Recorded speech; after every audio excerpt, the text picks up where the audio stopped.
Est-ce que ça vous est déjà arrivé d'être à un repas, typiquement le repas du midi, et en fait c'est l'heure de manger, vous êtes avec les collègues et tout, mais vous n'avez pas vraiment faim. Juste vous vous dites, si je mange pas là maintenant, bah je vais pas avoir le temps de manger un truc dans l'après-midi, ou alors si j'ai un truc à ma disposition dans l'après-midi, ça va être des bonbons, des sucreries, des trucs que j'ai pas envie de manger. Du coup vous vous forcez à manger au repas de midi juste parce que vous avez peur d'avoir faim sinon et de pas tenir jusqu'au soir.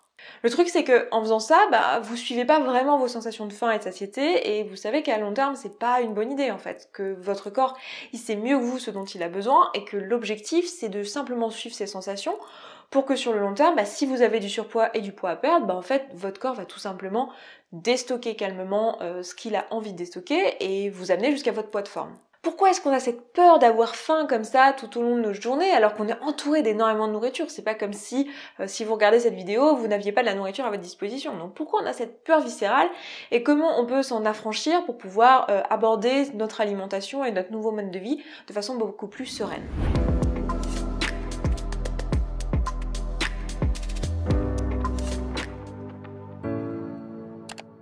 Si c'est la première fois que vous tombez sur cette chaîne, eh bien, soyez la bienvenue, je m'appelle Esther Taïfé, je suis coach en émotions spécialisée dans la perte de poids et mon boulot c'est d'aider les femmes pour qui faire des grandes choses très difficiles dans leur vie comme monter une entreprise, mettre des enfants au monde, c'est pas un problème, mais par contre, dire non à un cookie, ça paraît totalement surhumain. Si c'est votre cas, si vous vous reconnaissez là-dedans, n'hésitez pas à vous abonner, il y a des vidéos qui sortent tous les lundis et tous les jeudis. Alors bon, la réponse elle peut paraître toute simple sur pourquoi est-ce qu'on a cette peur viscérale d'avoir faim.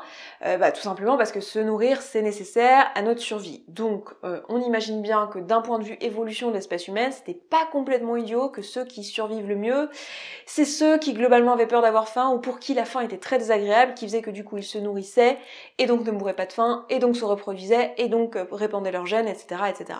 Autrement dit, c'est juste pas agréable d'avoir faim. Mais qu'est-ce que c'est en fait la faim au juste? La faim, c'est cette sensation qu'on a dans l'estomac en premier abord, donc ça c'est pas ce qu'on appelle la vraie faim, mais la première sensation que nous on appelle faim, c'est en général d'abord une sensation de vide et ensuite une sensation de gargouillement et après un peu plus tard une sensation plutôt dans la gorge qui remonte et qui se retrouve au niveau de l'œsophage.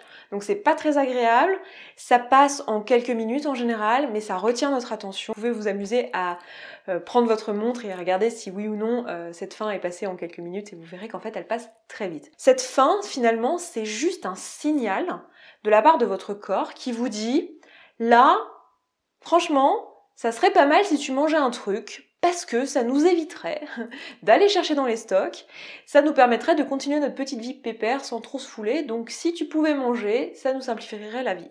Mais ça veut pas absolument dire mange maintenant sinon on va tous mourir. Non, c'est pas ça. Parce que la preuve en est, si vous mangez pas et que la faim passe, ça nous est tous arrivé, hein. On est dans un avion, dans un train, sur l'autoroute, ou j'en sais rien, en déplacement, ou en train de faire un truc qui est passionnant, où on est pris dans notre truc, et on mange pas, on ressent la faim, c'est désagréable, ça a retenu notre attention, mais on n'a pas l'occasion de manger, on mange pas, ça passe. Le soir, on a peut-être un peu plus faim au repas, et encore. Parce que tout simplement, notre corps, ce qu'il a fait, c'est qu'il est juste allé chercher dans ses stocks, en fait. Ce que fait notre corps, c'est qu'il passe son temps à créer des stocks. On a deux types de stockage. On a les stocks de glycogène, qui se trouvent dans le foie et dans les muscles, qui sont directement accessibles, qui sont rapides d'accès. Et on a un deuxième espace de stockage, qui est, bien sûr, les graisses. Donc ce que fait votre corps quand vous lui apportez pas à manger par l'alimentation, c'est tout simplement qu'il va chercher dans ses stocks. Ces stocks sont là pour ça, donc c'est pas du tout un problème. Pourquoi je vous raconte ça? Pour vous montrer qu'en fait, votre corps, il a tout prévu au cas où vous ne mangiez pas. Vous n'avez pas besoin d'avoir peur d'avoir faim. Vous avez en général 48 heures devant vous, en moyenne, quand vous vous arrêtez de manger avant que votre stock de glycogène soit à vide. Donc vous avez vraiment du temps devant vous. Je vous encourage pas à arrêter de manger pendant 48 heures, 72 heures ou je ne sais pas combien de jours, mais je vous le dis juste pour que vous n'ayez pas peur d'avoir faim et de vous dire « Oh mon Dieu, je vais faire une hypoglycémie ». Parce qu'en fait, vous n'allez pas faire d'hypoglycémie, sauf si vous avez effectivement un problème avec l'insuline, mais dans ce cas, vous êtes diabétique et vous le savez. Et en général, ce que vous faites, c'est que vous prenez tout simplement votre glycémie pour ne pas faire d'hypo, et vous avez un appareil pour ça. Mais pour tous les autres qui n'ont pas de problème avec l'insuline particulier, en fait, vous n'allez pas faire d'hypoglycémie. Et les symptômes que vous avez si vous ne mangez pas, du type gargouillement, du type soif accrue, du type étourdissement, etc., c'est plus des appels au sucre en général, dont on pourra parler dans une prochaine vidéo quand je vous parlerai un peu plus des sucres raffinés en détail. Et en général, ces symptômes-là, en fait, ils sont largement aggravés par juste notre peur à nous, parce qu'on a peur d'avoir faim, on n'a jamais eu ça, et on se demande si oui ou non on n'est pas en train de faire un malaise. Donc autrement dit, ce que je veux vous dire, c'est que si vous décidez de faire une approche alimentaire et que vous décidez de prendre le temps de laisser votre corps se réguler un petit peu, il est possible qu'au début, quand vous changez d'alimentation, il y ait des moments où vous ayez faim. Eh bien c'est pas grave.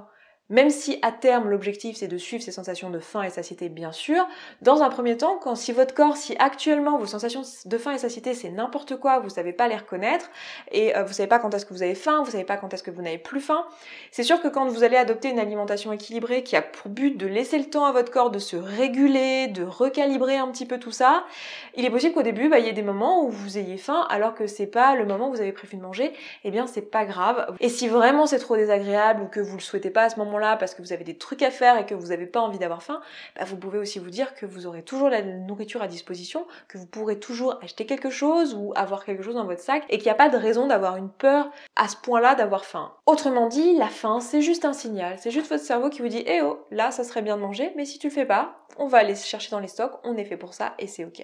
Si vous savez que vous avez envie de retrouver une alimentation équilibrée dans laquelle vous allez pouvoir suivre vos sensations de faim et de satiété, que vous allez pouvoir continuer à manger correctement sans avoir justement la machine à drama, moi j'appelle ça un peu la machine, le brouhaha là, qui s'active, la peur de ci, la peur de là, et que vous voulez être accompagné sur vos émotions et sur le travail qui va se passer au niveau émotionnel durant ce processus, et bien sachez que je peux vous accompagner et si ça vous intéresse, vous avez un lien dans la description. Le premier lien que vous allez trouver dans la description, c'est un lien vers notre calendrier où vous pouvez prendre un rendez-vous qui est totalement gratuit avec l'une de mes coachs qui va vous recevoir pendant 45 minutes en visio, en ligne. Et l'objectif de cette discussion, ce sera pour elle et pour vous d'évaluer si oui ou non ce coaching c'est ce qu'il vous faut. Et moi je m'arrête là, je vous embrasse, je vous souhaite une très belle journée et je vous dis à très vite. Ciao ciao.